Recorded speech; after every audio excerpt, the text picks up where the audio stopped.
It was now about noon, and darkness came over the whole land until 3 in the afternoon, while the sun's light failed, and the curtain of the temple was torn in two. Then Jesus, crying with a loud voice, said, "Father, into your hands I commend my spirit." Having said this, he breathed his last. Darkness fell over the land like a covering, like the curtain in the temple was a covering. In the hardest times, like when Jesus is on the cross, and in the most sacred spaces, like the Holy of Holies in the temple, reality is sometimes obscured. Clarity is sometimes sacrificed. Darkness makes space for the unknown, a sometimes beautiful, sometimes terrible allowance. When the temple curtain is torn, when that covering rips in two, the notion that God could be contained there was challenged.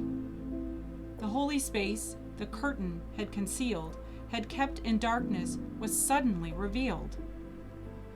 We can never build anything in our structures or our hearts that keeps God from reaching us. On a piece of paper, write down what seems to separate you from God. Maybe you'll write thoughts, emotions, habits, convictions. Maybe, for you, there's just one thing. Maybe there's a long list. Whatever it is, take this time to write it down.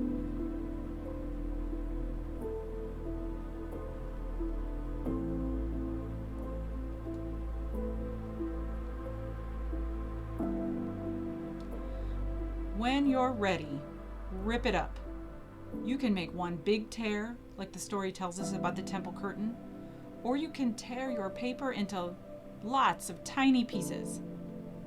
Let the tearing be a denial of artificial boundaries and an affirmation of God's ever-presence behind a curtain, on a cross, in the darkness.